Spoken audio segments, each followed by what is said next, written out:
students, my name is Mubashir Ahmed. I'm here to teach you physics class 9. Dear students, हमने last lecture में equilibrium को discuss किया, उसके बाद हमने कंडीशंस ऑफ इक्विलिब्रियम को डिस्कस किया एंड देन हम आज इक्विलिब्रियम का subtopic states of equilibrium को डिस्कस करेंगे. ठीक है dear students, there are 3 states of equilibrium. First of all stable equilibrium, unstable equilibrium and last one neutral equilibrium. ठीक है डियर स्टूडेंट्स, एक बॉडी जो है इन तीनों स्टेट में से किसी ना किसी एक स्टेट पे जरूर पाई जाती है. ठीक है सो हम फर्दर स्टेट्स को डिस्कस करते हैं. सबसे पहले जो हमारे पास स्टेबल इक्विलिब्रियम डेफिनेशन करते हैं, उसके बाद हम इसको एक्सप्लेन के साथ डिस्कस करेंगे ताकि आपको हर पॉइंट की अच्छे से समझ आ जाए. ठीक है first of all stable equilibrium. A body is said to be in stable equilibrium. एक बॉडी एक स्टेबल इक्विलिब्रियम कहलाती है इफ अगर after a slightly tilted it return to its previous position. कि अगर हम उस बॉडी को स्लाइटली टिल्ड करें और वो टिल्ड करने के बाद दोबारा अपनी उसी पोजीशन पे आ जाए. डियर स्टूडेंट्स, स्लाइटली टिल्ड क्या होता है? अगर हम एक बॉडी को थोड़ा सा उसकी पोजीशन को डिस्प्लेस करें और फिर डिस्प्लेस करने के बाद उसको छोड़ दें, तब हम कहेंगे कि हमने टिल्ड किया. ठीक है ये टिल्ड हो गया. उम्मीद है कि टिल्ड की आपको समझ आ गई होगी कि एक बॉडी रेस्ट पे है तो थोड़ी सी उसकी पोजीशन को चेंज करना और पोजीशन को चेंज करने के बाद दोबारा छोड़ देना, यही एक टिल्ड की एग्जांपल समझ लें. ठीक है कि अगर एक बॉडी को हम स्लाइटली टिल्ड करते हैं तो वो अपनी पोजीशन को चेंज करती है. ठीक है और अगर हम दोबारा उसको छोड़ते हैं तो वो दोबारा अगर उसी पोजीशन पे आ जाती है जिस पोजीशन से वो चेंज हुई थी, that is called stable equilibrium. जैसा कि आपको एक एग्जांपल के थ्रू आपको समझाते हैं कि स्टेबल इक्विलिब्रियम की एक एग्जांपल है कि जैसा कि आपको नजर आ रहा है एक टेबल है. टेबल जो है उसके ऊपर एक बुक पड़ी हुई है. ठीक है टेबल के ऊपर बुक पड़ी हुई है. अगर हम इस बुक के एक कोने से इसको स्लाइटली टिल्ड करते हैं तो ये पोजीशन आ जाएगी इसकी, जैसे कि आपको नजर आ रही है.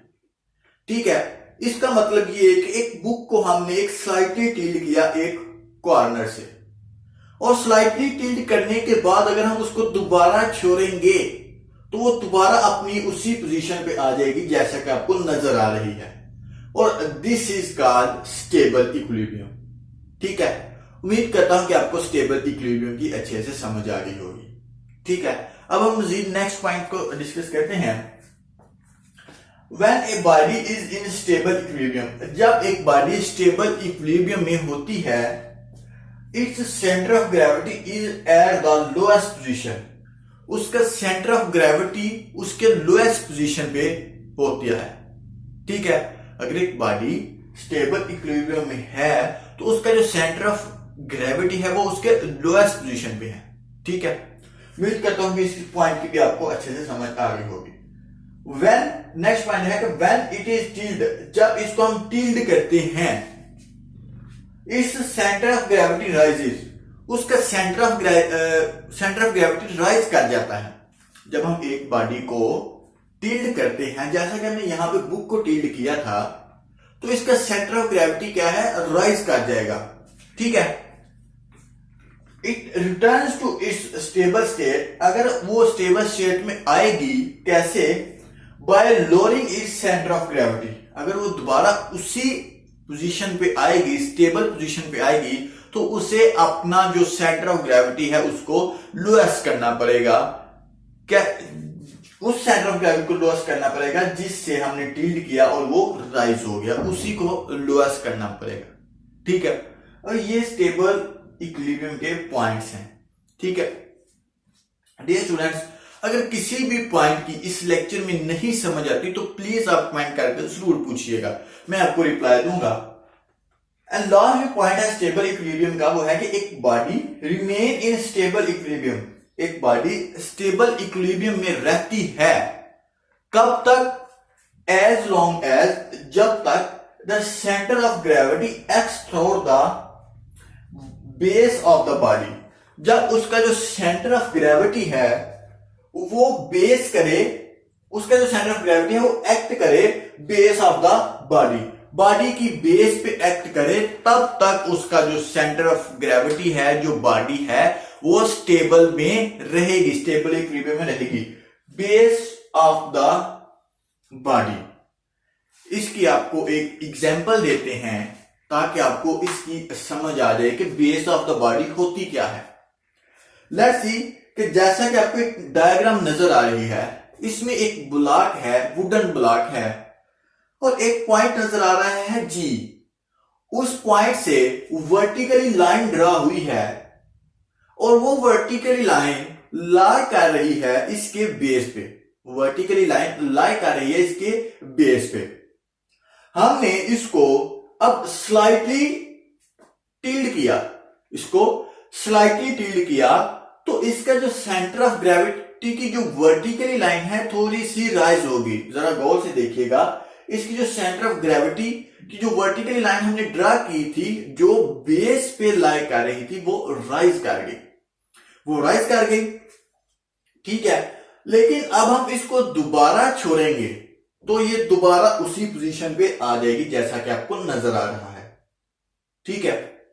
अब हम दोबारा एक एग्जाम्पल और देखते हैं कि अगर हम इसको मजीद टिल्ड करें, अगर हम इसको मजीद टिल्ड करें तो आप देखेंगे कि इसका जो सेंटर ऑफ ग्रेविटी की जो वर्टिकली लाइन है ये बेस से अवे चली गई है।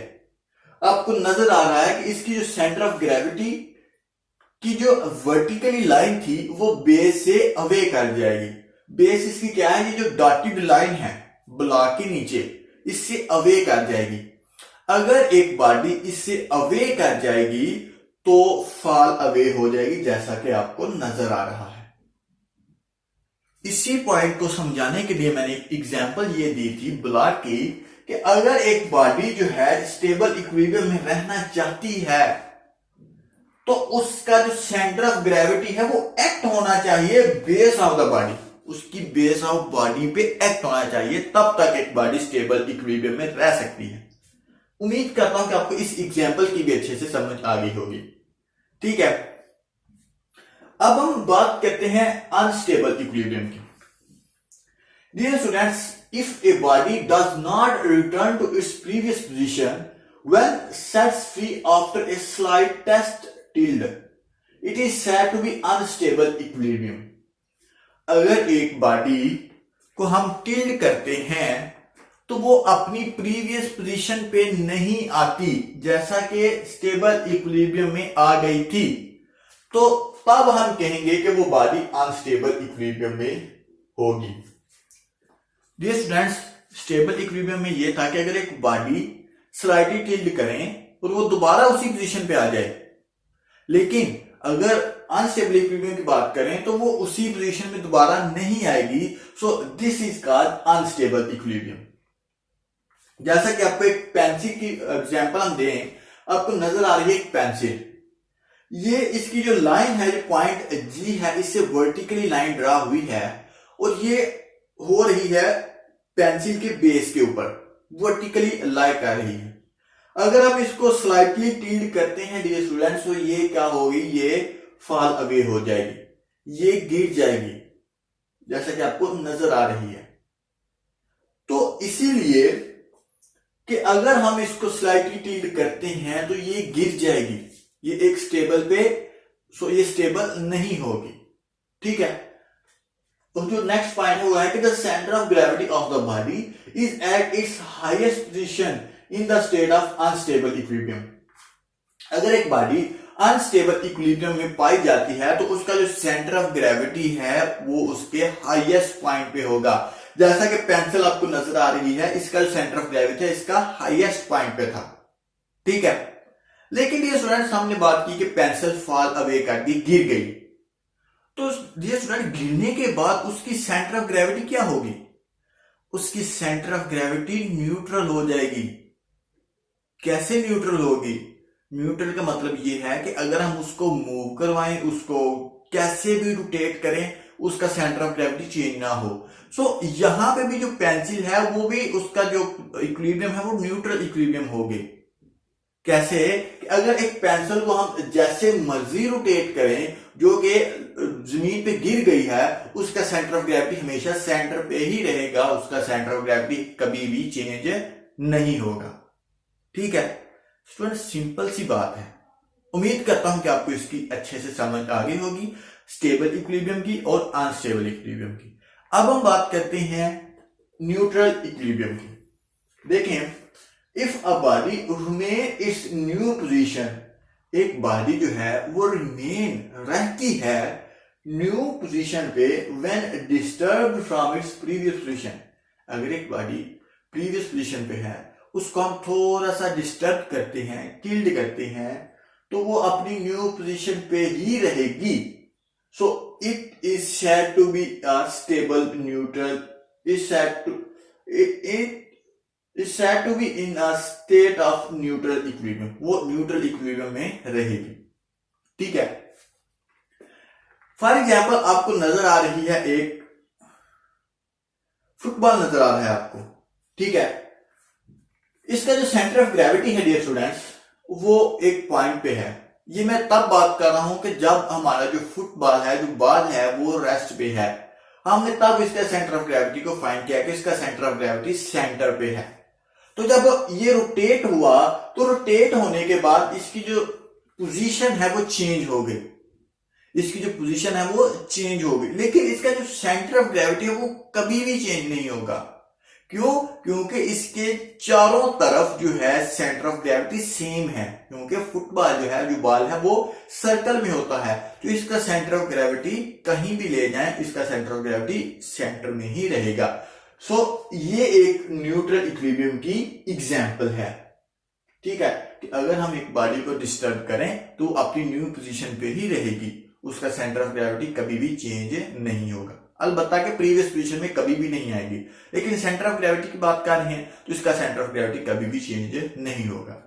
सो इसका नेक्स्ट पॉइंट देखते हैं कि the centre of gravity of the body remain at the same height irrespective to new position.